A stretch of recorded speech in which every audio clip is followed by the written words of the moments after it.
Hello, everybody, and welcome to a brand new episode of Eat the Rich, a Zweihander actual play role-playing campaign.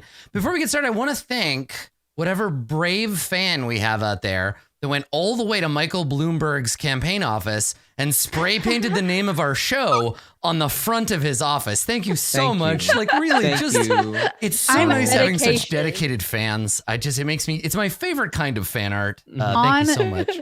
On the side of conspiracy Twitter, I'm fairly certain that because all that graffiti was done on like poster board and then just thumbtacked to the building. Yes, that's what I saw too. That it might indeed be Mike Bloomberg himself that likes our show. You know what?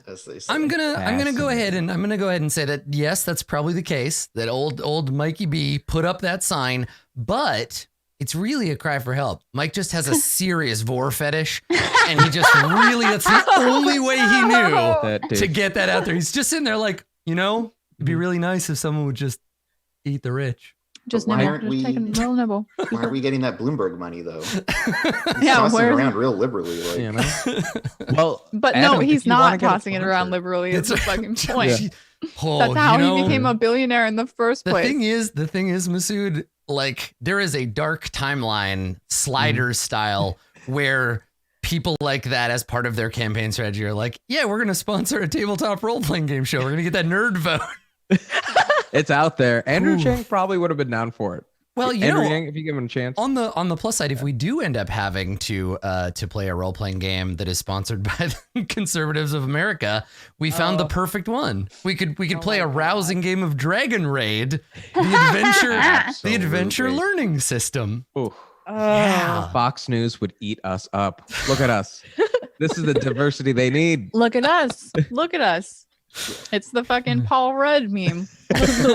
So we were talking about this briefly in the run up, but I think it makes for good pre-show chat. So my friend and Dungeon World co-author Sage Latoro tweeted this, but it came originally from a Twitter account called Studies in Crap, I think was the name of the name of the game. It's a role-playing game called Dragon Raid from probably the late 80s, and it's explicitly a Christian role-playing game, I guess, to counter the fires of hell with the fires of righteousness. They made a role-playing game called Dragon Raid, and it is amazing. It comes with a free cassette tape.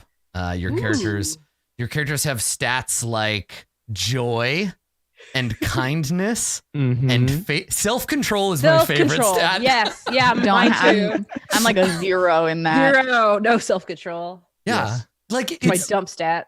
But could you make yourself just like awful then? Could you just really roll? Yeah. Yeah. So here's the thing. There are games that do similar things, right? Pendragon is a classic example of a game where your character is an Arthurian knight and you're supposed to be chaste and brave and honest. But the fun of the game is playing characters who aren't that, who are trying to live up to that thing. I'm pretty sure that Dragon Raid, building warriors for spiritual battle, they just want you to increase your self-control as much as possible. Is this just some kind of like white supremacist indoctrination kit though? Like I don't know what it is because I have only seen like just the character sheet and the other things. There's some subtext, I'm sure, but all I know is that I really want to get my hands on those boots of the gospel of peace. I got to tell you some craziness about it. Obviously Dungeons and Dragons came out and people thought, hey, it's satanic for whatever reason. Because it's satanic. Satan finally had his own game. Yeah, yep. Absolutely.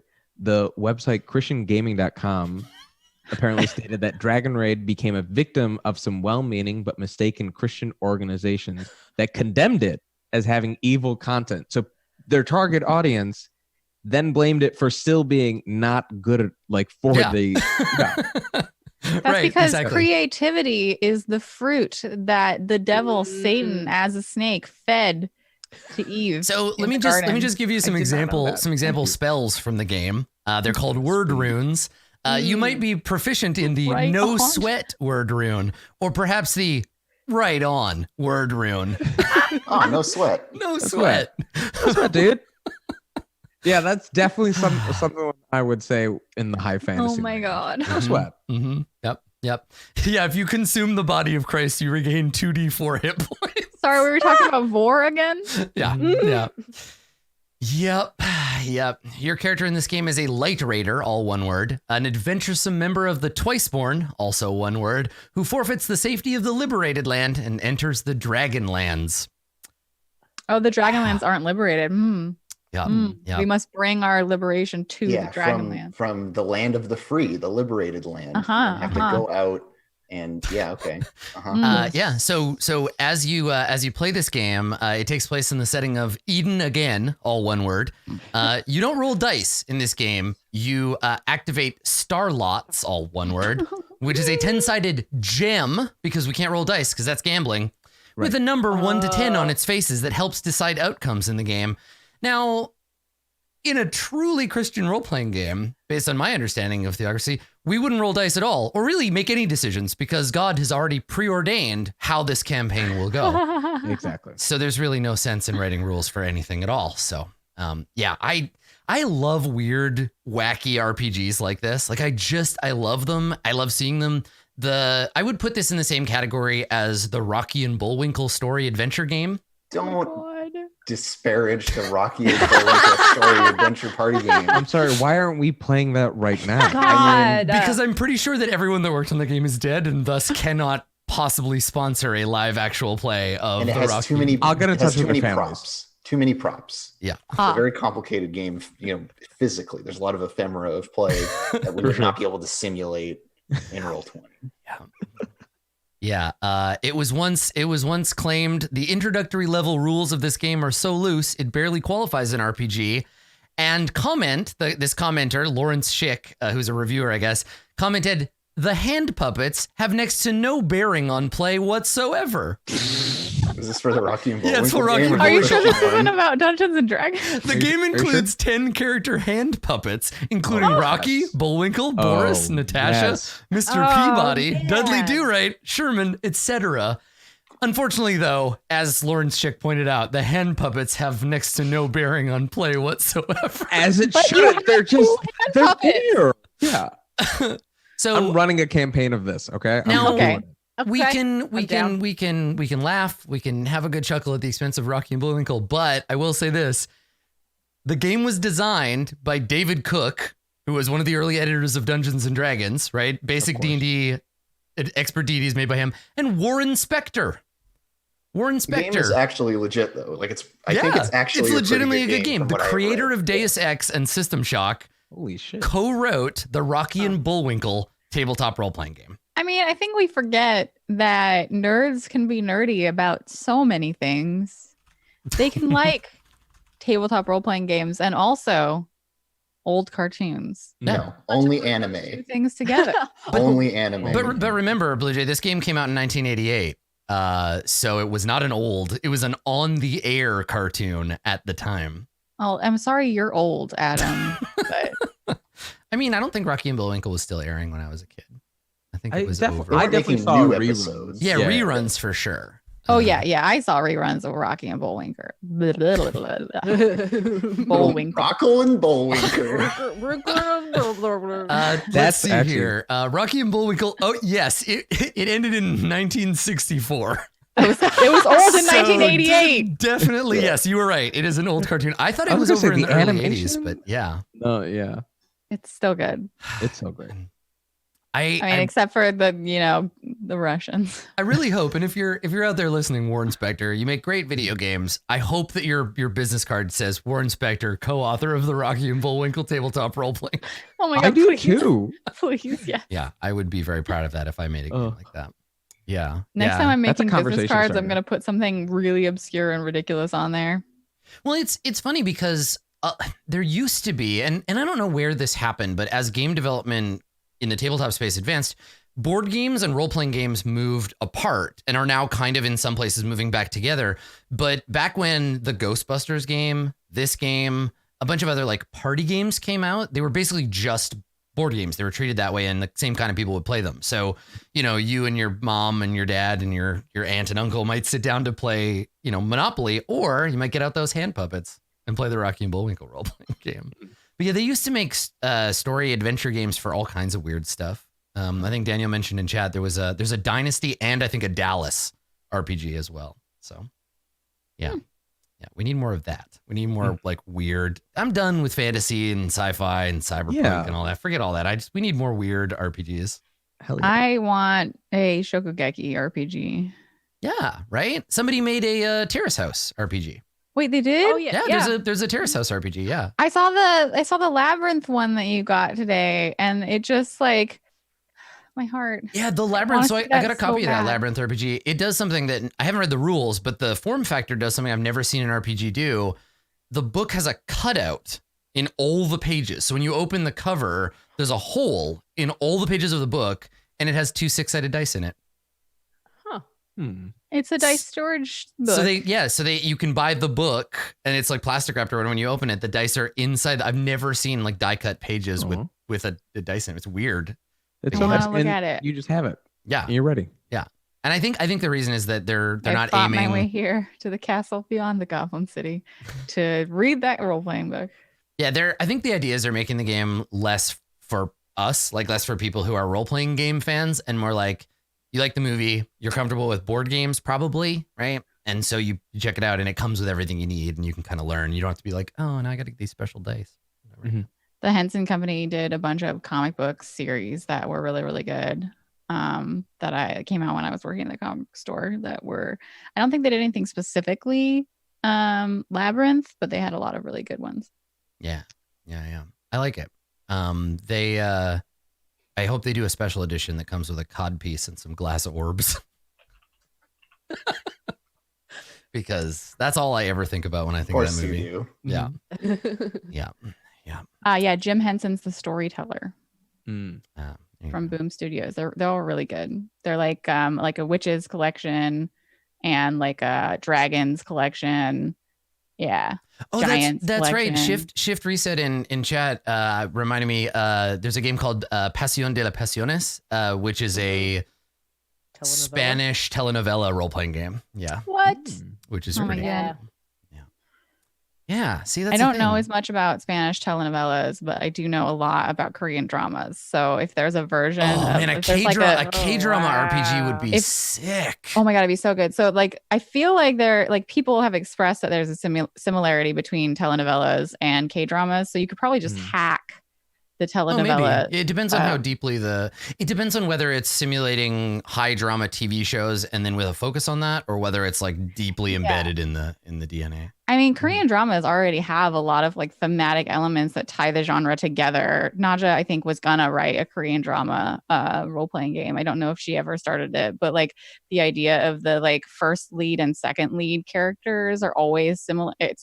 Yeah, I mean, there's rules. There's rules to the fiction, right? Trista Ray is gonna write this game. No. So Andrew, what do you think? Do you have thoughts about genre and how it works in role-playing games? Is that a thing you've ever thought about before? I don't know. No.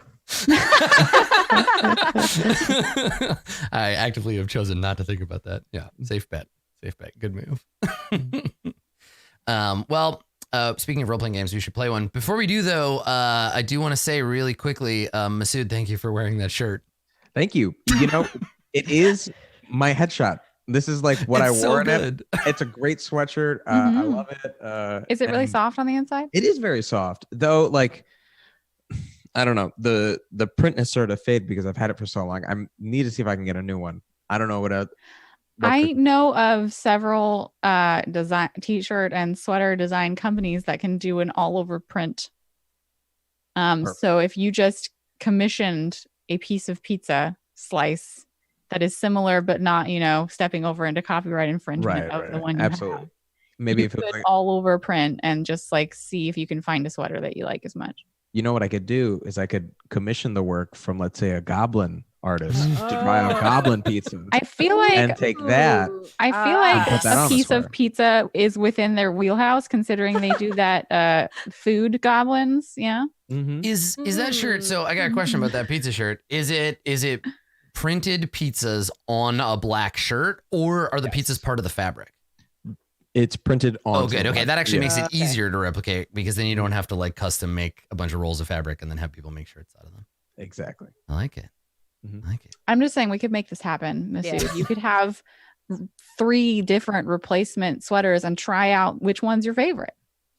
Perfect. And you know what? I could even set up a store and then sell them to people. Hey, Chad. Oh, I didn't see you there, chat. Wow. Look at all these enthusiastic people who are talking about my shirt. Yeah. You know, I like the idea from chat that you could just make a pizza at home and just rest it gently on your chest. I Beautiful. like that idea. The issue is the next day, the tomato sauce doesn't really hold its color as well. And Right, the of addition course. of flies is a turnoff. Yeah. It probably wouldn't work as well. You're right. No. But I do like for a limited time. For a limited time and only. you're right. Pizza. The time it takes me to eat it off my chest. Yeah. Will also be. That's the perfect experience. You know what? Just Actually, do I know what I'm do doing. a Kickstarter and make it so that the top tier reward is that they can eat a piece of pizza off your chest. And you're good to go. You're set. That's how you get your $10,000 reward level. Sorry, is think it that- just all vor? All Yeah. That's it. all I didn't Right. say eat Masoud's chest. I said eat a piece of pizza off of Masoud's chest. Absolutely. It's a slippery slope there. different. Like that's you just start eating off of somebody pretty soon. Especially if it's Devouring greasy the food, then person. the slope gets a lot slipperier. That'd be classy. Come on, guys. My show, The Bystanders, just ended, and they were trying to find a way to leave a planet, and one of the players kept saying, like, we just need to get off. Like, I just need to find a way to get off. And then everyone would just like pause for a second. No one can get off on this planet. I It's mean, of this impossible. planet. Very Oh. frustrating when you can't get off. It is Yeah, I very- know. Yeah. It was really frustrating for them to experience, I'm sure. Yes. Good stuff. So Blue Jay, I think you have something for us for Corrections Corner today. Yes, Corrections Corner. Hello, my name is Blue Jay. I am the rules lawyer of Zweihander. You can take any rules arguments to me and I will answer them. I think you're really more of like a rules arbiter in that you're there a you rules go. librarian. Like you know Yeah. what the rule is and where to find it. That's true. I have read the book, as many of us should have. Yeah. The thing Adam mentioned last time about when you do if we're doing the multi-attack rules as they're stated in the GM chapter, this is on page 373 of the revised edition. The Adam's interpretation was that it's a -30 to each attack, Yes. but the book states at the pre-mentioned page number, the first attack is -10, the second is -20, and the final, if you use all 3 AP to do attacks, is -30, but not all of them. So There you go. Yeah. So all of you who said that in the YouTube comments or were commenting on a chat, enjoy your vindication. You were right. I think what I was doing was mixing up an older version of Warhammer or like some other role-playing game. So yes. Yeah. So that's clear. you So have now a lot more role-playing games in your brain Yeah. than I do on a weekly basis. So when you make multiple attacks, it's like you roll 2d6 and then you add your strength. And on a 7 and 9, you can make one attack. But So- you gotta compare it against your faith modifier as long as your Listen, self-control. the is Self-control. point, good. yes, the point is here, Blue Jays. if you have a gray shade, though, You shouldn't be attacking at all because your self-control should be high enough that you turn the other cheek. All right. Excuse you, Lucia has an intense amount of self-control, love, hope, joy, all of those things. It's in there. I don't believe you. I It's don't there. believe you at all. It's there Nope. somewhere. Love of corruption. That's right. Love of corruption is a I kind think of that's love. more Joy is Blue getting Jay. Joy from getting Blue Jay loves corruption. Lucia is just living her life, you know. Yeah. Yeah. Well, we talked a little bit about that at the sort of earliest parts of the game where we were like, yeah, sometimes corruption is going to be making decisions. I mean, the game in general is going to be making decisions for your character, not as them. And I don't think there's a situation where, at least at this point, for all the characters, where you are actively courting the chaos powers, right? You're not out there looking for corruption. Blue Jay might be because that's the arc you're imagining for Lucia, but Lucia wouldn't be like, you know, eat this chaos heart. Yeah, sure. That sounds great. I'll do that. No, like, I mean, in my mind, like, there are things like that you can get corruption by, like, you know, pledging to a prince of whatever. And, like, that's not something that Lucia, like, I'm not Knows to being do, like, let's just go on the major list and, like, go down and, like, I'm just going to manipulate my character to go down that list and do all of those things. Like, I feel But you're like finding excuses as to a do them. player, I'm like, what things could I feasibly incorporate into this character based on the things that we rolled and like the world that we've created that would help me to engage with the chaos side of this spectrum. Yeah, exactly. Not like being like, what can I manipulate my character into doing?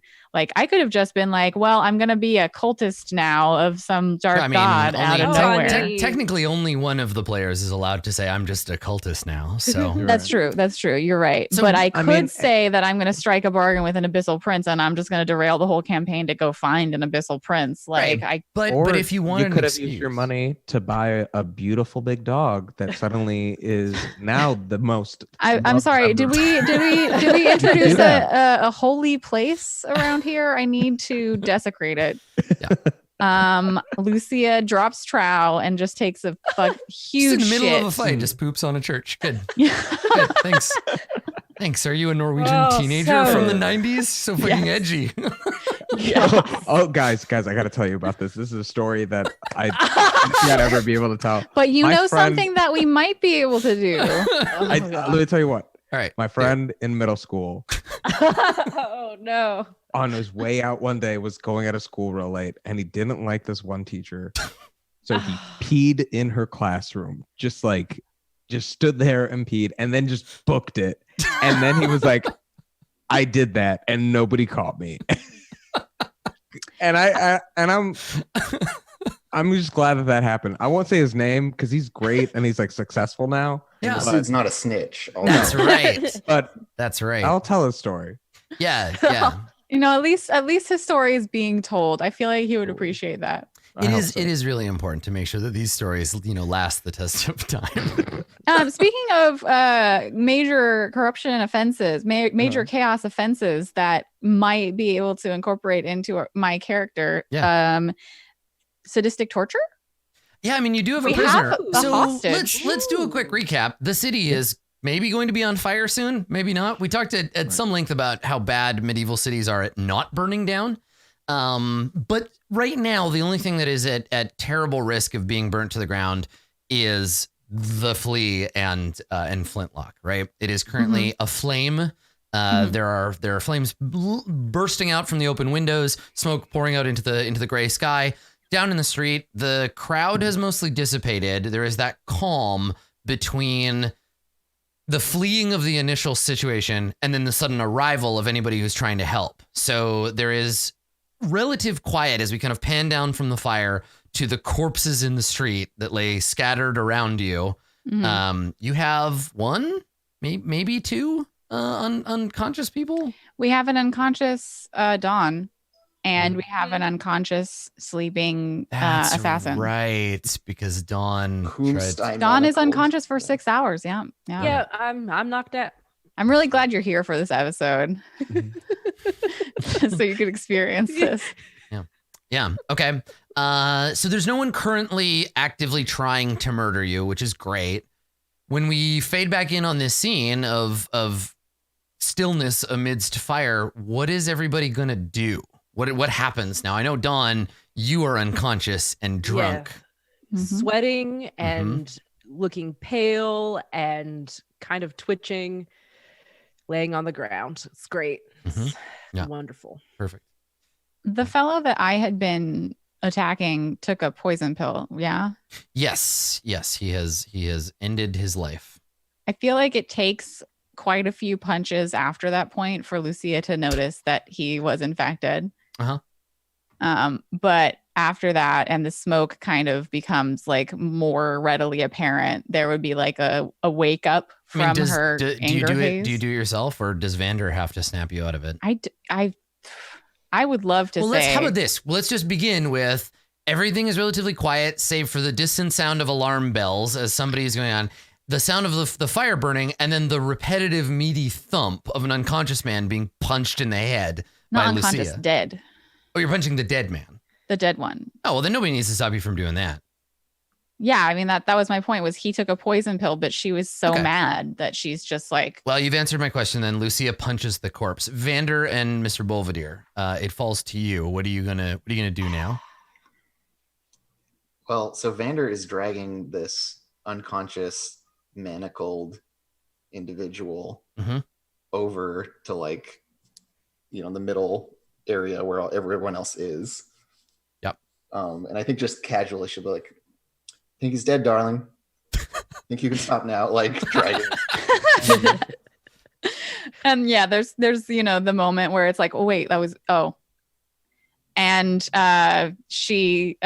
Lucia kind of looks down at the now mangled corpse at her feet. She was probably like closer in, but like, and it's like, right. And then like wipes off her knuckles on his shirt or something. And turns to the rest of the party. You hear Mr. Belvedere struggling to move Dawn. It's like, cannot pick them up whatsoever. And it's like, yes, actually, your help would be much more of assistance with this task. She just went to sleep. Yes, I hate to expose this terrible secret about her, but she's quite a lightweight. Really, one drink puts her out every night. And I tell her, you've got to take it, just go 7 drinks one night, and then you'll see what it's like, so you'll know you can handle one. You've got to push yourself sometimes, Dawn, but no, she sucks. Well, anyways, I could use your help, though. Yeah, ironically, both a lightweight and incredibly heavy. So, and Lucia like gets up and like lumbers over. And do I need to make a roll to be able? Okay, yeah. I was like, she's big. It'll be one roll. 8 feet. It'll be one roll for the whole like picking Dawn up and taking Dawn somewhere else. Okay. And it's gonna be an athletics roll. Okay. And I'm gonna let Amber, I'm going to let you decide how difficult you think it's going to be to lug Dawn around. Gotcha. Do you think that it's going to be a challenging task, a hard task, a standard task? Definitely not routine, easy, or trivial, but like no. how difficult did you roll? You rolled the weight. Yeah, I'm trying to find where I put my weight at. I think it's in my character sheet. I put it up in my background. Yeah, I think I need to put. Yeah, I'm 630 pounds. Jesus. So this friends. is dead weight. Do we still have that? Do we still have that cart that the bodies were in? Is it on fire? I don't remember where. It would be at someone's house at this point. I think it was in front of the flea and front lot. We turn it, it's on fire. Okay, sure. You know what? Let's roll. Let's roll a chaos die. On a 6, it's on fire. I got this. Since I was looking. I got it. Oh, you got it? Yeah, it's fine. It's there. Let's say this. The wagon is in grave danger.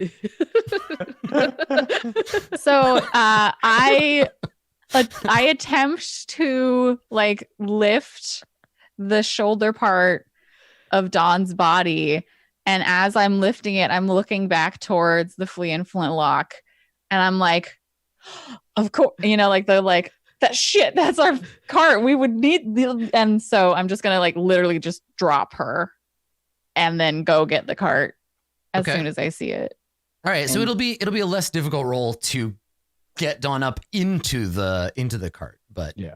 Okay, Right. So here we go. I just Googled because I wondered if this would be a thing. I Googled things that weigh 600 pounds. Okay. Oh no. So Dawn, you weigh more than a dumpster, but less than a telephone pole. You weigh about as much as a large vending machine. Ooh, those are heavy. Those are really. They're really Is it a heavy. full or an empty? That's vending machine? why, if you look, Dawn has a tattoo that says "Do not tip" written right on her back. No, that's against my religion. That's right. Can't mark my It's skin. a press-on. No, It's a Yeah, t-shirt. it's a temporary tattoo.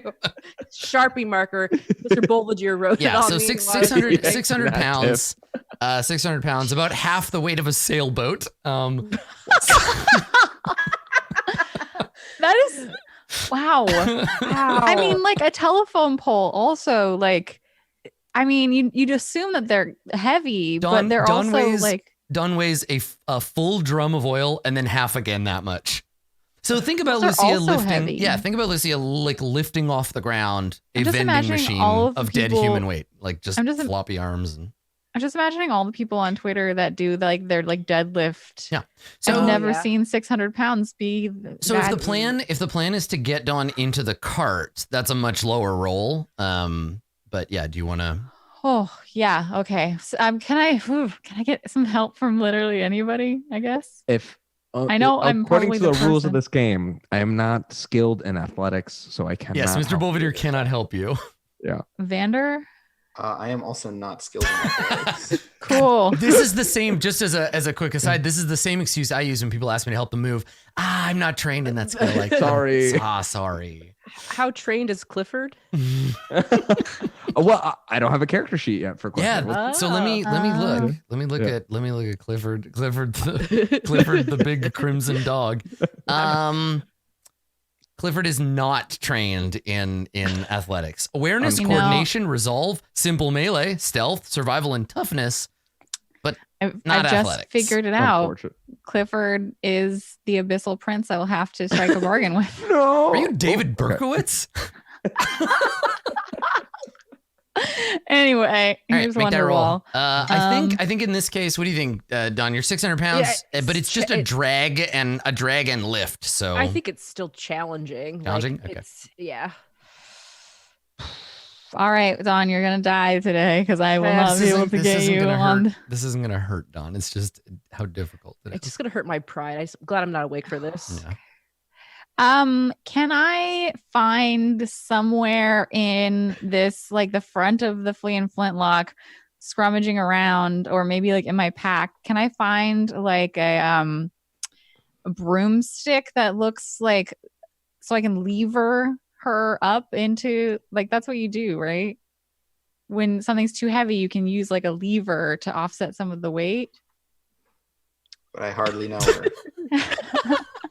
We've got a bunch of fortune points. We could spend all 5 of them. Okay, let's spend Sorry, all of them. sorry, crafting. I'm here Is there for it. crafting in Okay, Zweihander? well, we're gonna need to spend at least one because I Let's just do failed it. that So your roll. first attempt is a failure. You are struggling and groaning and trying, and you're gonna spend a Masoud point, and you're gonna Do go it. ahead and.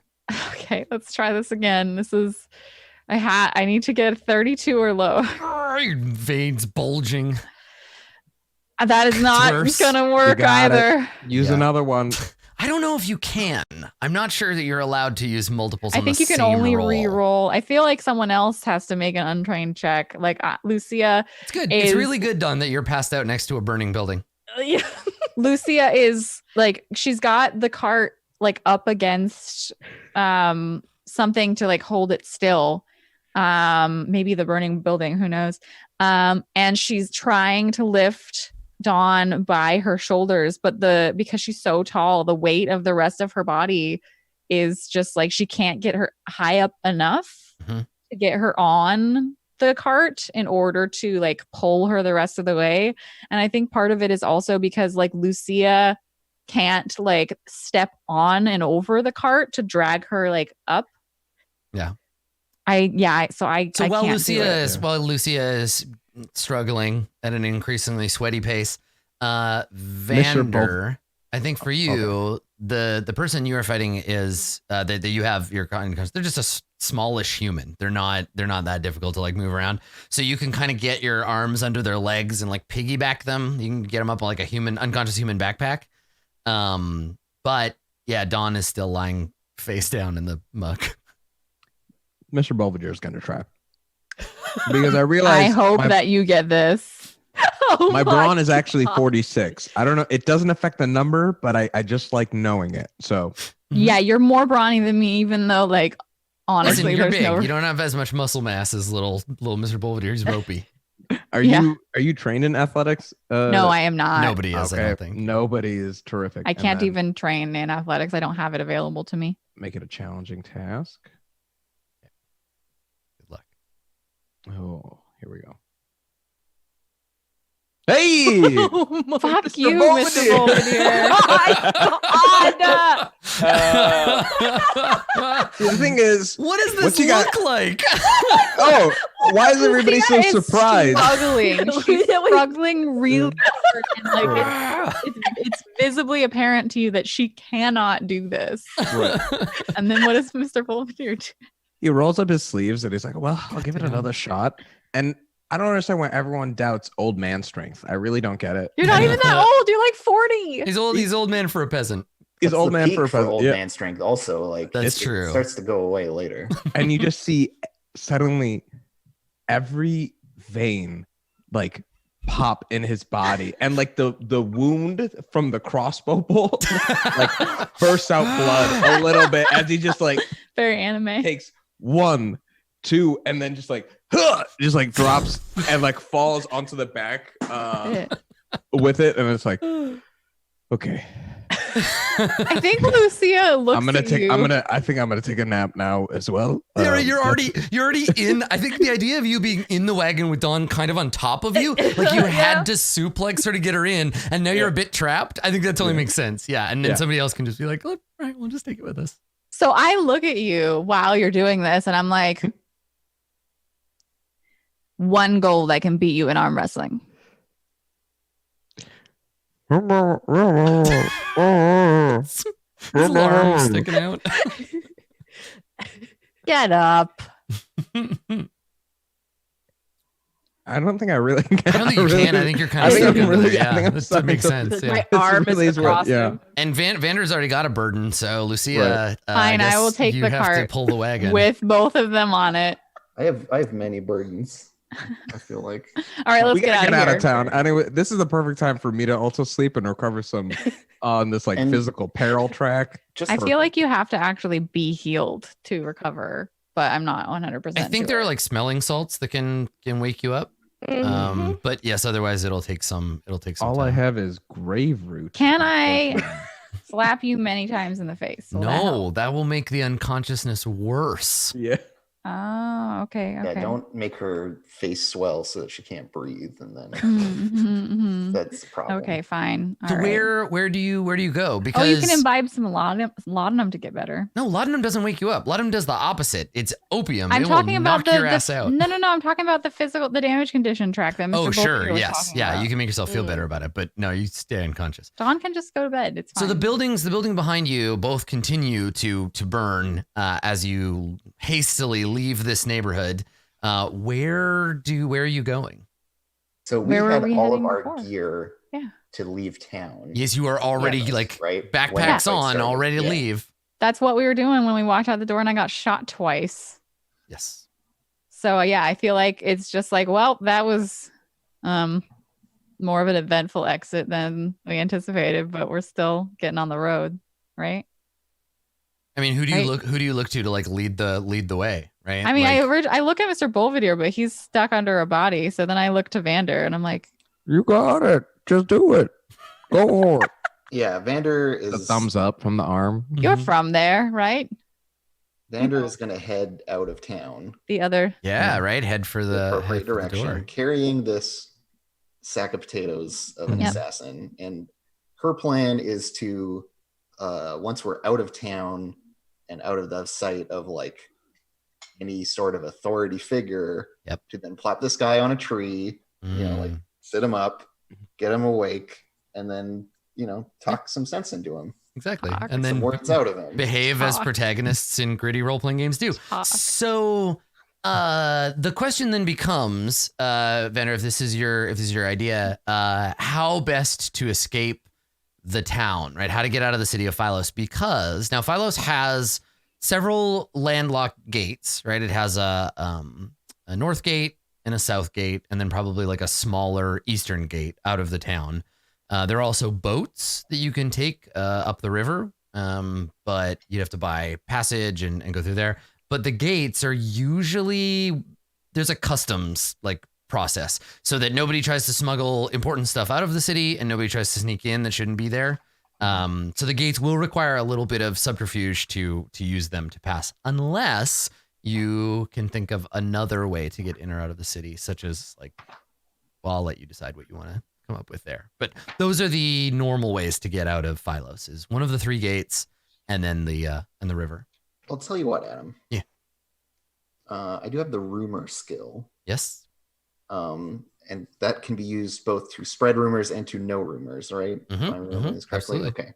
So I would love to have had an ear to the ground about, like, are there any gaps in the wall since the war happened? And, like, are there some places to get out of the city? I would even say we talked about it, like because would love to give a help action on this. Oh yeah, we discussed this like on the way out. Like, well, I mean, it's reasonable. Yeah. I'm okay with like a bit of wobbliness with time. So like, it probably doesn't make a lot of sense to have this conversation while you're walking down the street, but it totally makes sense that Vander and Mr. Belvedere would have had this conversation already at a previous time.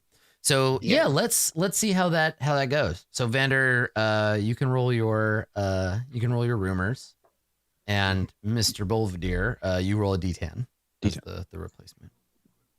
Okay, 6. All right, and I don't think my worldly thing matters here, and this isn't particularly difficult or easy, right? So yeah, I think we'll just use a standard one. Oh, damn! Critical success. Yeah, I may have heard something. Heck yeah. Yeah. Now this would be the part where if I had plotted out specific exits from the city that are secret, I would just tell you them. But since I didn't, you tell me what is a rumored. You got a crit, so go nuts. Remember, the war wouldn't have damaged the walls because it was a internal civil uprising, so there wasn't a lot of siege weaponry or anything. But if like a munitions dump exploded or something like that, I'm gonna give you free reign. What do you think? What's the way out here?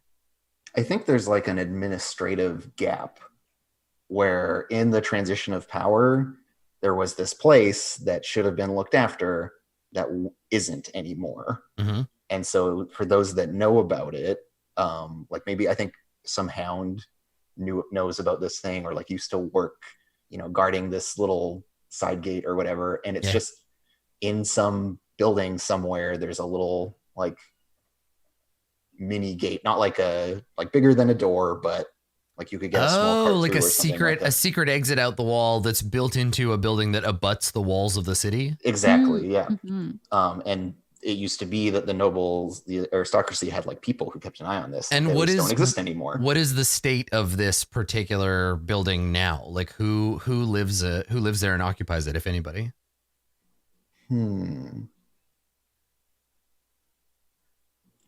I think maybe it's just like people are squatting in it in the same way that we saw like people squatting in that big manor house or whatever that I was gonna say the people you were referring to are Dawn and Mr. Belvedere. Tender, they're also squatters is what I'm saying, is that they're the bird tender ogre's kind of apartment block former manor. There's kind of a thing like that where it only, rather than the government having taken charge of it, it's just like people have just moved in there because they saw that it was empty.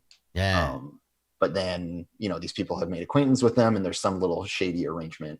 I think it might still cost us some money to go through this way or whatever, but it's like, I think here's the thing, because this is a crit, you have some like limited advantageous relationship with that person, right? You know somebody who is squatting in that place that will give you a little bit of an advantage dealing with them.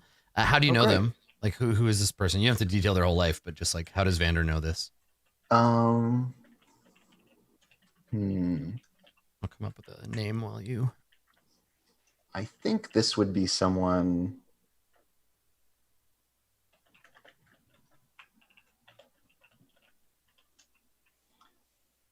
Yeah, someone who was not necessarily like Mr. Belvedere's situation of being like a servant that's fancy, but like a more like a lowborn servant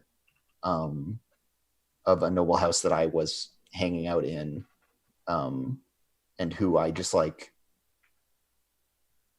you see these people again and again and again, and if you're actually not a huge jerk, you pay attention to who they are and recognize them. Yeah. And so this is someone that I befriended, and would occasionally like sneak them some food out of a banquet or whatever else. Okay. So this person, his name is Huberto, and what was his job? Was he like a footman, a valet? Yeah, I think something like that makes sense. Okay, a former footman. Okay. Perfect. So almost certainly Mr. Belvedere knows him too. Yeah, they would be kind of You meet up at the Valets in the Club. same field. Yeah. Okay, cool. So that's where you're headed? Yeah. Oh, we go way back. Huberto? Share a nip of whiskey during when all the other socialites were actually like on the dance floor enjoying their time when we had some moments off. And that's the person is what connects this. It's why you and Mr. Belvedere were talking about it in the first place, because you both know this. So one of you was telling a story and then you're like, wait a second, that's Huberto. I know that guy. And then you got into this whole thing about, I hear he's living in a house with like a secret exit or whatever. Yeah, that's he cool. Kind of owes me a favor. So yeah. All right, cool.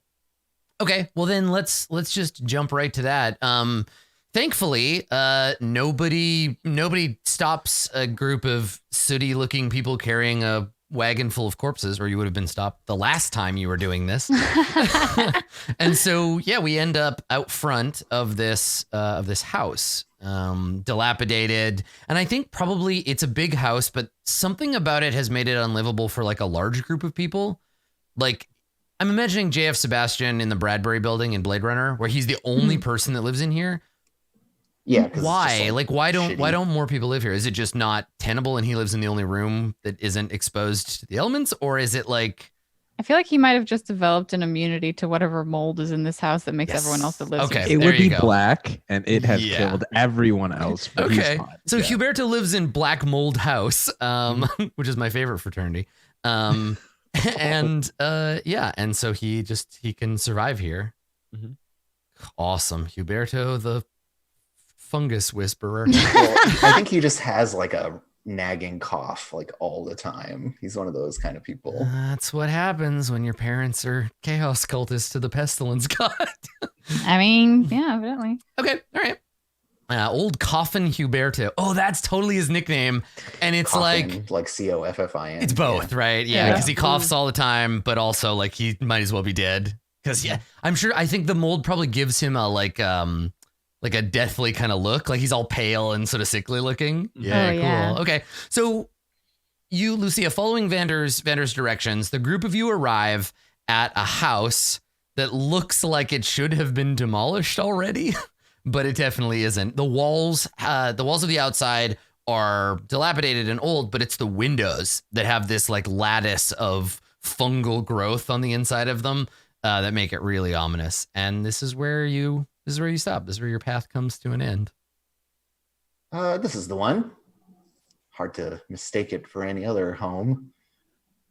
I thought we were just leaving. Walks up and knocks on the door, and the door like threatens to break a little bit. You know, all the wood is like spongy. Yeah, like kind of brittle feeling. Yeah, like if you reach up, you can bend the corner of the door without it breaking. Yeah. Okay. Yeah. So you like, there's this kind of unsatisfying like when you hit the door, this wet kind of thump like you're tapping on a mushroom, and then from the inside you hear, "Hold on." I'm coming. And then you hear like thunk, thunk, thunk, thunk. And then a slight crash. And like, hold on. And then some like rustling. And then a tearing sound. And then some more thumping. And then the door rattles slightly and it gets stuck. And on the other side of the door, you hear like, give it a push. Yeah. And she just like leans on it with a foot. Because her hands are full. She's carrying someone. Kick it in. Yeah. Okay, so the two of you managed to get the warped door, and it pops open. And inside, you see Huberto, as we described before, sweaty looking. He's kind of damp, greasy black hair, very receded hairline. And he's dressed nicely. His clothes are nice, but they've all kind of started to fall apart. So like at one point when they were new, they were great, but now they're just kind of like ratty and like there are patches of kind of green on him. And I think he actually has the mold like growing in places that don't get touched a lot. So there's this thin fuzzy kind of like on his shoulders. And he sees you, Vander, and he's excited. And so his first response is to be like, Vander! And he like goes to give you a big hug. Yeah, Vander she's fine. You know, she knows the guy. She's not gonna nice. Okay. Alienate him by being like, you're gross. No. She's just like, oh, yes, darling. Good to see you. And like, sorry, my hands are full. She's like holding this dude in like a fireman's carry over her back still, like propped up on her backpack. but she'll like reach down a hand to like pat him on the shoulder. Can you make I want to say toughness test, maybe? Oh, good. Good. So Yeah, like it to hear. is. It's just brief context, so it's trivial, but I think there's a chance. So Right, and is toughness a skill? Yeah. yeah, Oh, there it is. Okay, so but it's trivial, so you get a plus. trivial toughness test. Oh, you got it. You got 19. Okay, so yeah, so Huberto gives you a big hug, and he says he looks around and he's like, you brought friends, and are those bodies alive or dead? Alive. Yes, there's a surprise hidden in there. I think you'll be quite excited. And he nods and he says, I haven't had guests and well, come in, get in here. And he just We're just passing through, Huberto. Don't worry. And like, I'll need somewhere to put this one though. And she like, jostles the guy on her shoulders. Yeah. Can I like go through Dawn's bag to see if like, because Dawn's the one that would carry medicine stuff. Yeah. Yes, I mean, yeah, you can go Please through do. Dawn's pack if you want. Would Mr. I find Belvedere it? is still wedged under Dawn in the wagon, but Yeah. I that's fine. really don't want to try and make a roll on this because I feel like it could go worse. And like, the wheels is there- break off, the whole thing Are, collapses. are there any smelling salts in your bag? So yeah, you start rooting around like one of her satchels and stuff, and you find like honey pot, more bottles of rot gut, and lo and behold, smelling salts. Oh, good. Yes. Okay. So yeah, like now that we're here and I'm looking at Dawn and I'm looking at the door and I'm looking at the wood, which probably the floor is also partially made of, and the fact that I don't think a cart is going to go. So Anyway, if you I decide to look through her bag. right, Lucia, if you look at the door frame and you look at the cart, Huberto notices you looking and he says, the frame's a lot more flexible than it looks. I think I'll try this instead. And yeah, that's like all Break the thing. smelling salts wise. How does smelling salts work? So it says after inhaling a capsule of smelling salts, you move one step up the peril condition track positively, but suffer one corruption. There you go. Okay. So that would wake you Oh. up. Yeah, I think Okay. it qualifies. So you wake up, you go up one in your peril, but you suffer a Sure. corruption.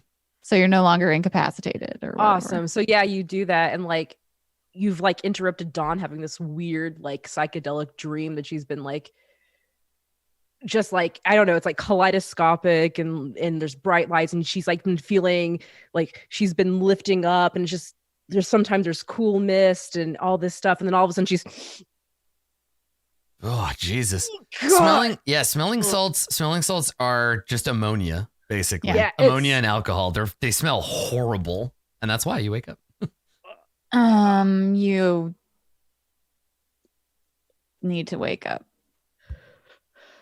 Oh my God, where and then she like kind of like vomits just like please a little don't bit vomit. more. Please don't vomit. Please don't vomit. So you just lean over the side of the car. And Yeah, just like bleh. bleh, more like oh, just the smell and like the raw gut and everything. Yeah, It's that would be a just- bad time. Yeah.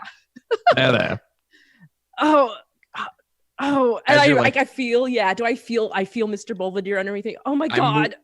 I move when you like start vomiting. I finally and like start like shifting around and be like, I pat your back as I step out of the cart. Like there, you'll feel better. Just it happens every time, Dawn. I'm telling you, just drink more. Oh, and your that's tolerance will and that's go true, up. Don. You are still just shit faced. So drunk. Yes, yeah. Like that's why she's like just sitting here with her hands in her head and just holding on to it and just trying so- to keep the room from spinning. So you don't know what happened between now and when you're knocked unconscious, but it seems like your friends have brought you here to 3 of the ugliest houses you've ever seen.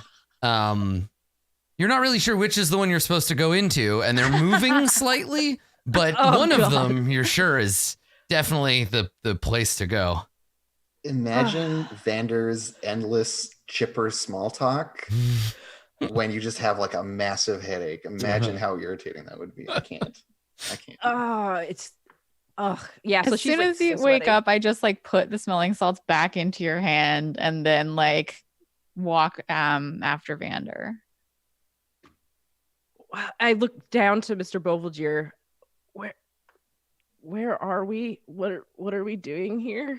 Oh, What's going on? We're doing what we were supposed to be doing before those whoever they were attacked us. We're on our way. We're gonna go find you know who, and in order to do that, we're gonna get out And before Mr. someone else. Mr. Belvedere, Yeah. when you climb out of the wagon, Huberto sees you, and he says to Vander, because he's like kind of inside a little bit. He says to Vander, "Oh, 2 friends in one day. Great, good. Everybody, come inside." Well, like I said, darling, we're just passing through, but the door is still open. And still flexible. And he nods and he says, I try to keep it a secret so people don't come wandering through here. But Vander, we're old friends, so you and Mr. Belvedere and your extremely tall lady friends can come on in and use the door if you need to. Are you in trouble? Do you need anything? I could make you lunch before you go. Oh no, No. no, thank you. Yeah, we both like trip over each other to say no. And he shakes his, he's like, I don't understand. I just harvested the master bathroom, so I've got a full crop if you. Oh, that sounds quite delicious. Did you maybe put some in a container for me for later? That would be delightful while I'm out in the woods and a Good private moment. plan. Yeah. But prior to now, we just don't have the time. We've got to get How going. much corruption do you get for taking psychedelics? These are Eating- death psychedelics. Yeah, eating the black wall mold definitely will net you corruption. I You promise. also might die. You might also suffer horribly, but you could. Mr. Belvedere has lived a weird life. And yeah, like Huberto probably brought it to like a party once that they were working. He was like, just like try it. And Oh my god! Before he lived in the stupid mold house, Huberto was really into mushrooms. Listen, it's fine to do mushrooms once or twice, but don't make it your whole life, man. he lives mushrooms. But yeah, no, I think so. I would love to take some black mold. Yeah. Okay. Yeah. He'll bring you some. He would probably explain to you in some detail. He would give it to you in like a mason jar that's been like closed, and he's like, you have to eat it as soon as you open the jar, and don't open it anywhere that's too dry. The spores are very delicate. You want to eat it all at once. Just eat it quick. Don't try to savor it. It doesn't work that way. Okay. No, come on. I know what I'm doing. We Yeah. got it. Okay. All right. So he hands you Perfect. a jar of strange fungus, I guess. We should feed this to the guy who's asleep. Right Oh now. my God. Yes. Give him the psychedelic mushrooms and then torture him. That sounds great. Wait a second. Was Mr. Belvedere part of the CIA or I call this mushroom MK Ultra. I don't think that will be necessary. But we should definitely do the questioning part. Okay. So I don't yeah. think that'll be necessary. Punches, hand, twists. So he leads you back through the like hallways. And again, this is a house that looks like it has been submerged in the water for a really long time and then placed somewhere unhygienic. So every surface has like water damage and swelling. There is mold growing under the wallpaper, so it bubbles in places. Yep. In some of those places, it's burst, and there are literal like fungal blooms kind of growing, wet and vibrant on the walls. Everything in here has the color of like, it's either like dark blue, like indigo colored, like veins of fungus, or occasionally there are like fungal clusters in this kind of gross, like custard color. And it doesn't seem to bother Huberto. It's his house. I move in such a way as to never touch the walls or any other surface. Good call. Yeah. Is it cramped in here for a 9-foot ogre? You should probably, yeah. Yeah, a little bit. Yeah, you're having to like duck and like. It used to not be hold your cramped, arms but in. the ceiling is bowing down. Bow- And Yes, the yeah, walls are it's all bulging. swollen. Yeah, totally. At one point, you look into a room as you walk by it, and the room above, the ceiling has collapsed, and there's a bathtub hanging half in the room above and half below because it's the heaviest object. Right? It's a big metal like bathtub, and it's just full of like weird fungal growth and like standing water. Yep. Yeah, right. So yeah, you continue through and you get to the back, and you're in the kitchen, and I guess there would be like a flat wall, and you've seen this before, Vander and Mr. Belvedere. Maybe you've used this before, but you come back into the kitchen, and he says, he's like, nobody's used the tunnel for a while. I thought things were getting better and maybe people wouldn't need it anymore, but I guess we're not there yet. One more time for old friends. I wish you could stay. Afraid not, darling. House still needs a little cleaning post-revolution, last little details. And she nudges her prisoner as if that's like explanation for this dude. Yeah. And he says, are you gonna be long? I mean, outside the city? 'Cause I don't know if I can stay here much longer. I've been having these weird dreams. I think I gotta move, Vander. Yes, we've all been saying it. Get out of here, Huberto. Just leave. And when you say that, he nods like, I know, but... And he looks over, and there's like a cluster of like mold on the wall, and you swear to God, the pattern of the mold looks like his face. Like you can see like the vague shape of like eyebrows and like a cheekbone, and he just looks over at it, and he's like, I know I should. I will. I mean, the country air could do wonders for you. Oh, I don't know. Anyway, I'll wait here until you come back, and then I can figure out if I want to move or not. Oh, we'll probably just come in through the regular entrance on the way in. You don't need to leave this place immediately. Do you see that wall? That's creepy, Huberto. Don't come on, man. The wall's face when you look back at it gives you a look like, shut up, man. So like you can now see teeth and like a furrowed brow just in the pattern of the mold. And you're like, look at that. And you look and you see that, and he looks, he doesn't see anything. And he's like, oh, I don't know. This old place has kind of grown on me. This place is going to grow on all of us if we don't leave. I think he didn't hear you. He's just like, everybody else did. Yeah. Obviously, I'm really bad at whispering because I have a bad ear, but that was intended to be like lean toward whoever's closest, Vander or Mr. Belvedere, and say like, under her breath, although it's probably just a regular loudness. Vander promptly kicks you in the shin as you are talking shit about her friend. Yeah, like, weird him out. And so Vander will just be graciously thank him for, accommodating us.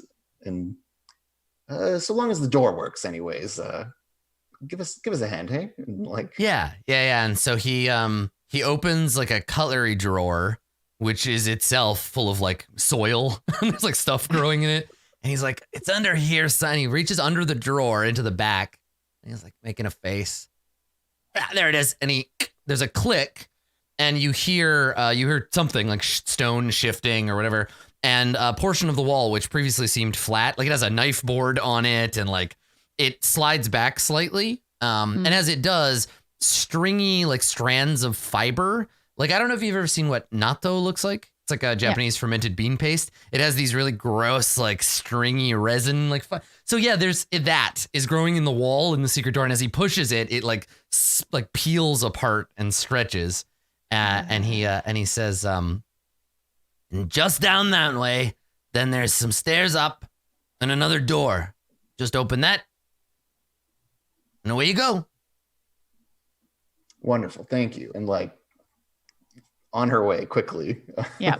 And so before you go, Mr. Belvedere, he says to you, he's like, Mr. Belvedere, wait, I want to talk to you for a second. Of course, Huberto. And you come back, and he says, I wanted your opinion on something. I stuck around for as long as I did because this home is where I grew up. I served here. Mistress and the master lived here, and now everything has changed and I couldn't bring myself to leave. But I heard the other day a man was saying that they're taking people with nowhere to live.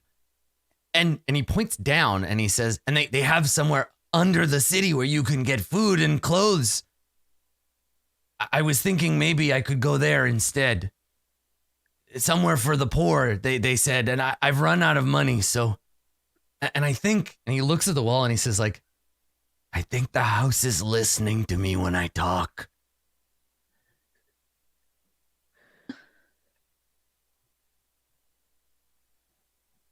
Mr. Belvedere briefly considers allowing Huberto to come stay at his empty manor. Uh-huh. But then the thought Dot. of like the infection spreading and like making it worse sounds awful. Mm-hmm. And so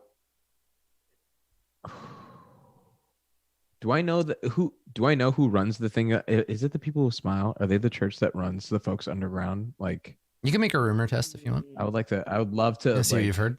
Or Yeah. is it perhaps a league of insidious rat people, Adam? Could it be? The demise of civilization. the standard. Gotcha. Or it's just the movie Us. Oop, and nope. It's chuds. There's chuds down there. Chud. He's off to become a chud. Yeah, you've never heard about this place. Yeah. Well, then, yes, Huberto, get out of here as fast as you can. I pull out a handkerchief and like cough into it and wash your head. Just go and like close the door behind us. Get out of And here right now. Okay. All right. So Yeah. you leave. Yeah. And he closes the door behind you as you go into this dark tunnel. And there's an old lantern covered in spider webs and dust. There's an old lantern hanging on the inside of the tunnel, which I guess anybody can now take. Dawn, you'd really prefer it if nobody turned that lantern on, but you needed to see. And yeah, so Huberto closes the secret door and very carefully like locks it into place. Does anyone want this yeah, lantern? right. No? That's okay. I have my own. That's the one thing. Yeah, so I've got 2 lanterns now carrying that. Really, anyone else? Truly, there's no, maybe someone. Hands are a bit full of. Stop. Right. I'll take it from you and Right. light it with I have a flint tinder, I think, came in the survival kit. So as you walk away, we hear, and I'll leave it up to you if you hear any of this, but we hear in the background, muffled through the secret door, we hear Huberto talking to someone, and he says, he's saying, no, Vander and Mr. Belvedere are my friends. I could never. Well, I don't care what you think. I like turn at Vander. It's like, seriously, I know this is useful, but sometimes I think we enable this behavior, and we really. Oh, I I told him worry. to get out of there. Oh yeah, so did I. But What more can I can't tell him how to live. I'm not his. I know, but I mean, I did one amazing heroic feat of physical strength today, and you expect me to drag him out of that house now? No, I'm tired. I'm done. You're the one complaining. I know. I just because I can't do Don't anything. bring it. And she just like stops and turns. And says, do not bring it up if you aren't going to do anything about it. I don't want to hear about it. I'm busy. I have a man to interrogate. Lucia, while this is happening, she finally lights the lantern and it like flares in the darkness. And then she just like goes between both of you and it says, what does it matter if he dies? The door will still be here. And then like walks. Just argue a little bit quieter, please.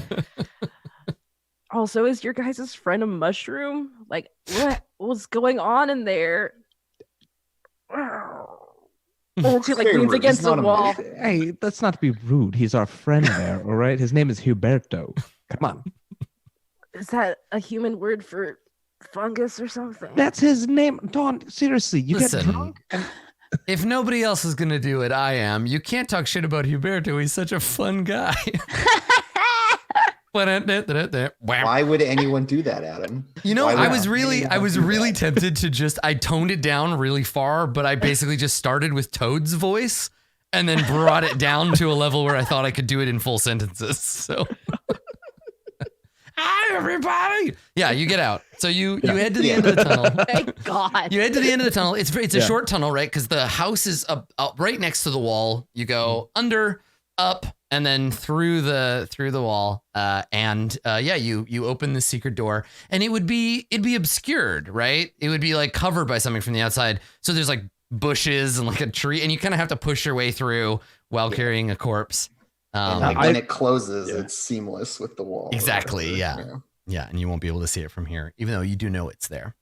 So you get out, and behind you we see the city of Philos, smoke rising from one of its districts. That most noble capital of former Esperine. And then the group of you leave that place behind. Now, how far do you want to go away from it? So the road about 10 meters before I put this guy down against a tree and start. Yeah. Exactly. That was my question, was like, how far away do you want to go before you begin this next bit? This gathering of corruption. The fact that you're so is to gather information. Yeah. I mean, torture is proven to gather so much really true and honest and definitely real. No, it doesn't work, which is why we're not doing that. It totally works. Well, at the very least, we need to secure him. So let's tie him up next to this tree. So, I mean, we got to look. Let's look and see. Is there like a skill for enhanced interrogation techniques? Like what? There is an interrogation skill. Okay, let's take a look at what the game has to say, because personally, I really like how torture works in Burning Wheel, where you can successfully make anybody say whatever you want them to say, but it won't necessarily be the truth. It's just whatever you want them to. Interrogation is a skill you need to be like. It's a flip to fail. Yeah, it's a flip to fail. So none of you are very good at this. It's the ability to draw answers from an unwilling subject using a variety of physical and emotional methods.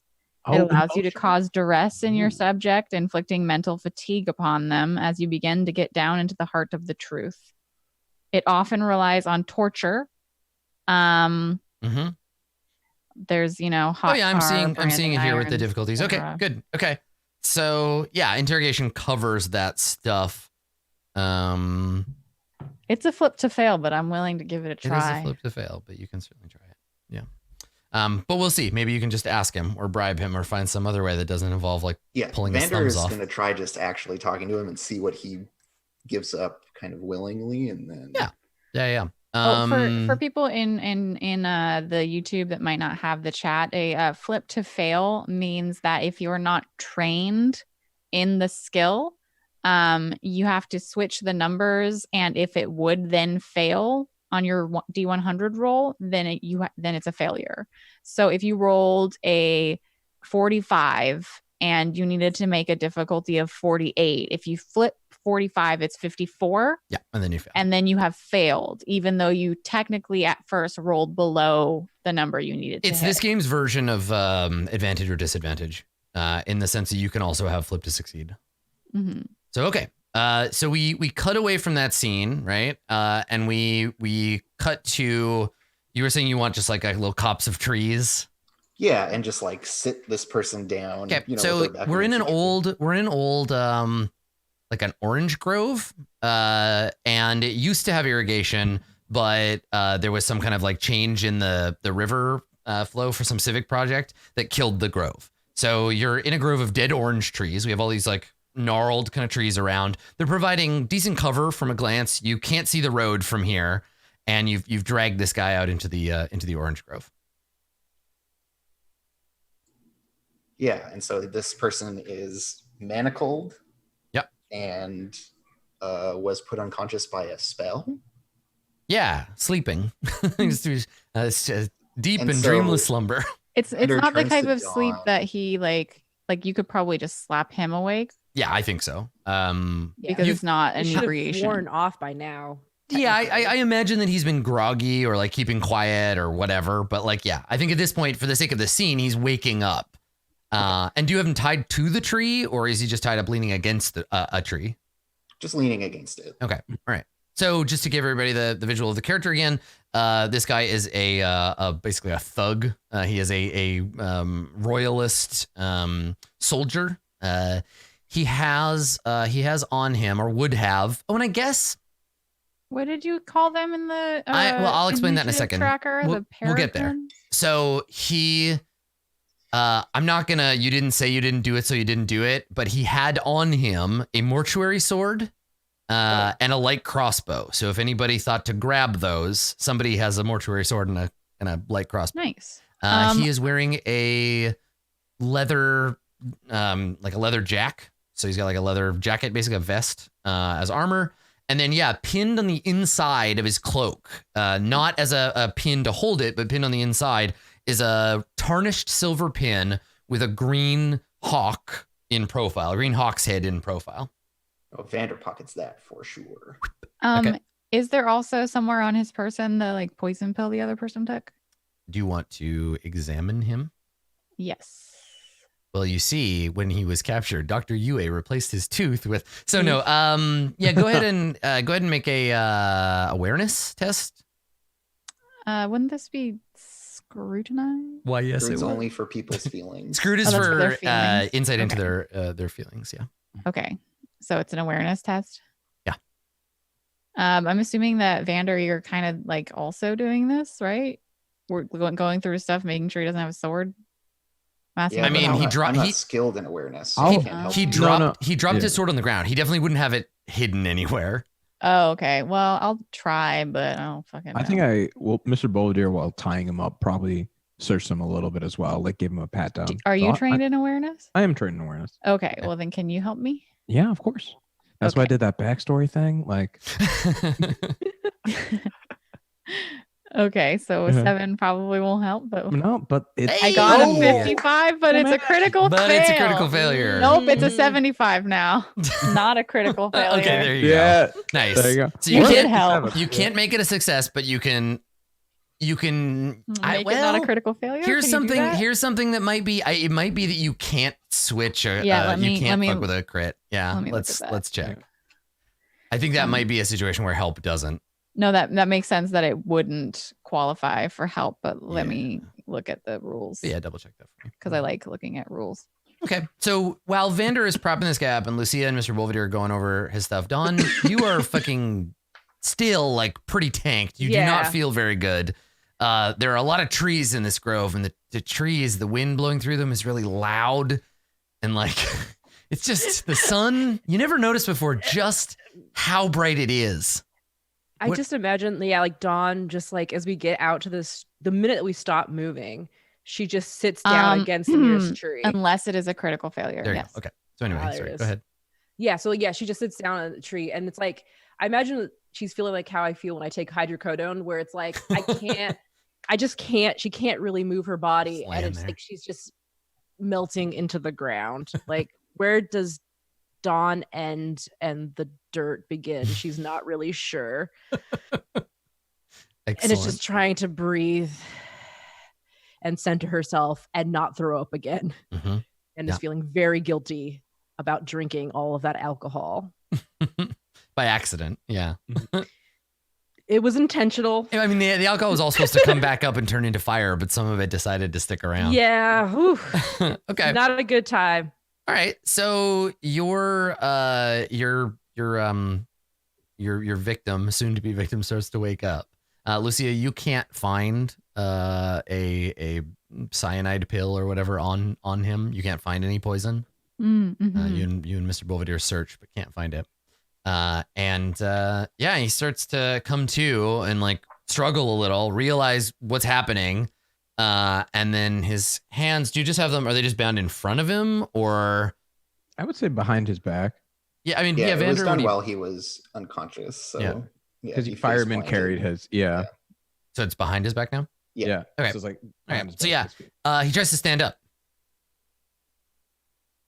Oh, You just say no, or do you stop him? Like he's gonna get. He sees you and he's just like starts standing doesn't up. he? Isn't he? Oh, he's just leaned against the tree. He's leaning against the tree, I try to like push him down. Yeah, you can just shove him back down. Yeah. Yeah. So his back hits the tree and he like slumps back down. And he doesn't say anything. He just gives you like a petulant glare. We need to have a conversation. He looks at you and he says, "I don't have conversations with traitors." Well, you see, I'm not actually from here. I can't betray a place I'm not from. I just helped win the war and then keep it ended. He scoffs. He like snorts and he says, "So, you're foreign and a traitor." More of an enemy combatant, but anyways, we're still going to talk. So why were you trying to kill us? Like scowls up at you, and he says, "My friends and I saw your fancy boots and thought we'd steal them." Well, they are new, and she like looks down at her heavy boots that I did buy. Yeah, I and know. new. Mine are also new. That's why I mentioned it. And she says, well, you were about as incompetent as I would expect opportunistic assassins to be, but you did have a plan. And so this whole time I'm scrutinizing this guy. Yeah, sure. I'm just talking to keep him talking. Yeah, see what you can learn. Yeah. Yeah. So may I scrute him, Adam? You may indeed. Please. Scroot on, my friend. Scroot Why? on. Why? Let me just double check if there's. Of course, you any got me to play the relevant only stuff game here. that has Scroot as an actual. Oh, it's fucking- not the only game. Well, I'm not trying to remember what I had to eat the previous day. Right. I am trying to. May I also scrutinize? Yeah, I mean, yeah, if you're helping, if Vander is feeding like lines, trying to goad the dude, and you're watching that, you're helping as well. Cool. Yeah, and I think the main thing that Vander is doing is trying to just like, if he's going to be really argumentative and like seems to want to insult me, I encourage him to do that, but in ways that might reveal details of his motivations and that kind of thing. Mm-hmm. So here I go. All right, let's see if Mr. Belvedere can help you get out from under that 56. Well, here's the thing. I automatically succeed all scrutinize challenges because of my esoteric memory when I'm like recalling a detail or like a fact about them. Mm-hmm. Would that come into play? Or I think that'd be a different see. thing, right? That would be about like, how do I know this guy? If Gotcha, you had to be like, listen, Reginald, your auntie would be very disappointed in your behavior. right. Ooh. There you go. So it's good enough. Yeah. Okay. we're now So at 30 36. brings it down to 36. Okay. So yeah, like let's just assume you've got a pretty good read on the guy as you're having this conversation, and then you can just ask me, the GM, like, is that a lie? What does he mean by that? Like, and I'll give you some more information. Mhm. Yeah, because Yeah. I'm not going to be doing the interrogating, but I'm just Sure. Yeah. getting inside his head. So does that, once you get a good handle on him, like once you've calibrated your test, do you turn the interrogation over to Lucia or? Yeah, I think at a certain point she's just like, maybe you're completely useless. Maybe I'll just let my friend. She's very angry about being shot multiple times, and I think she would find it therapeutic to just beat the shit out of you. And so Vander just like goes and like sits on a nice rock and like flecks some mud off of her boot Mm-hmm. and eats a snack while watching what happens next. Okay. All right. So yeah, Lucia, he looks over you. She's so happy. I'm so happy. I'm happy. She's happy. We're happy. And I think what she does is she like squats down so she's kind of on a level, like eye level with this guy because he's sitting. And she like looks at him and then like pulls the crossbow bolt that's still in her shoulder like out Just without left it there. flinching. Cool, tough guy. And then like looks at it and she's like, the thieves I know don't usually carry things like this. And then I'm gonna stab it into his shoulder. Okay. All right. Sure. What is your intent here? You're not trying to actually like wound him, right? Like he'll take some physical peril, but it's not like you want to hurt him. I'm basically being like, yeah, so Vander was doing the talking and I'm the one that's doing the hurting. So answer the questions, damn it. Yeah. So you just want to harm him. Yes. Okay. So I think that's just part of an interrogation Okay. role then. So that's just what the role play that makes me able to make an interrogation. Yeah. I mean, give roll. yourself the plus 10 or whatever, because. Okay. I will do that. clicking the thing, interrogating the roll. Ooh, I would like to reroll. Okay. I got a 90. All right. Yeah, it's not a good roll. The good news is that you didn't need to flip to fail there. You did No, it. because I just failed Yeah. just straight out of the gate. Yep. Okay, let's try this again. That didn't happen. I get a 90. Ooh! 93, even worse. Okay. So you like stab him with the thing, right? And he grits his teeth and he snarls like, and he looks up at you and he says, Obviously, she doesn't know that she's like failing. I'm not afraid of you, you spawn of an orcs, you filthy fucking peasant. Is that all you have? Typical. And I think like because like obviously this is a failed roll. So what comes to light is like Lucia, when he like is like yelling and insulting her, she just hits him in the face, and like the failure is that she's good at doing a violence, but she's not getting anything out of him, and she's not even really asking questions. She's just like, Well, you're angry about the fact that he isn't like he's resisting. Do you just like actually hit him? Like, do you just like punch him in the face as hard as you can? like the failure just turns into like, I'm just going to hit you, and Okay. like she's not like, because the interrogation failed make and she a- can't make a successful interrogation roll.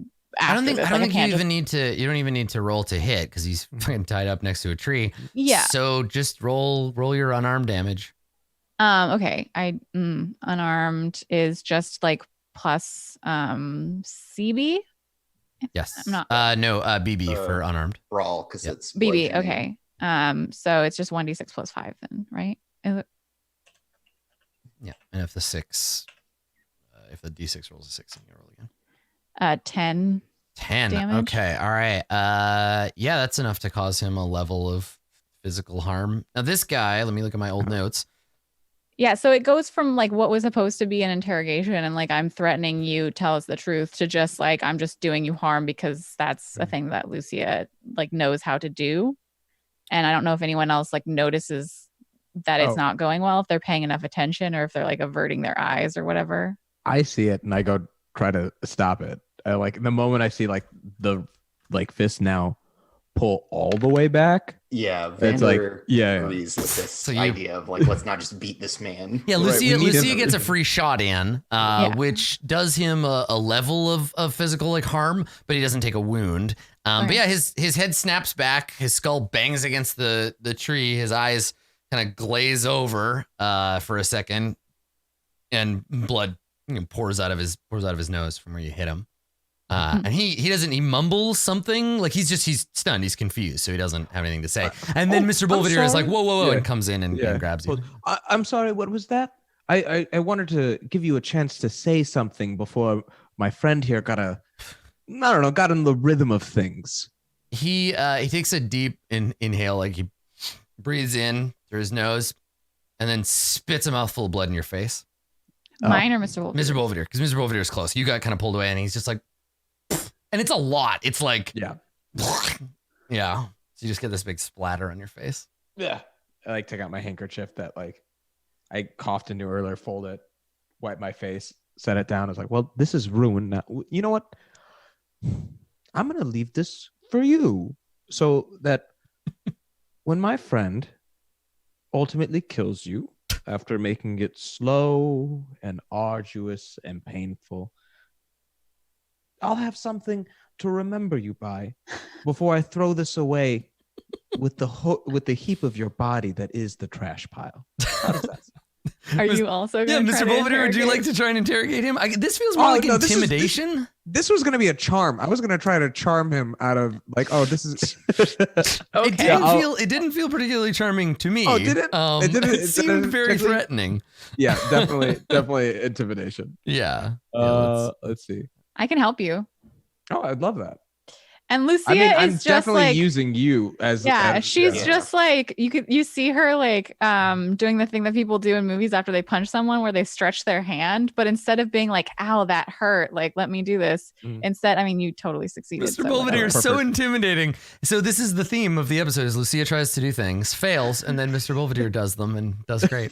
yeah, good. But instead of it being like ow, my hand hurts, it looks like yes, my hand hurts. This is good. Yeah. So yeah, then Mr. Belvedere succeeds on his So goal. he looks up at you, Mr. Belvedere, and he looks at Vander and he looks at Lucia and he looks at something that might be Dawn over and laying on the ground, staring up at the ceiling. And he says, he shakes his head and he's like, I know you think you're on the right side of this thing, but you're not. All this, and he gestures in the direction of the city. It's temporary. It's not gonna last. You're different than these vagabonds. I can tell. You let me go. I can show you. Is he lying? No, he's recognized that Mr. Belvedere is like upper class, right? He's like, you're not a thug like these assholes. Like, you're on the wrong side, man. Help me get out of here and we'll. You know, here's what I'll say. I can help you get out of here alive. Or, well, no, that's it. That's the only offer. Yeah. And he kind of looks at you and he says, so you're going to let me go? Oh, I mean, once we know what we need to know, and I like stand further back with everyone else. Oh, is Whatever there more is- punching? No, not yet. But there might be. What do we need to know about the village before the lodge? He nods and he you can see him like realizing kind of like, okay, I can't fight these revolutionaries if I'm dead. So maybe I'll just give him a little bit and that'll. So Vander, you see this where he's like, you can see him constructing an alternate sheltered version of the story. Justifying it to himself. Yeah. And he's like, all right, well, if you're going to let me go, I can tell you this much. And before he begins to spill his guts, let's take our break there. And when we come back, we can find out what this guy knows and go from there. Yeah. Cool. All right. Stick around. We will be right back.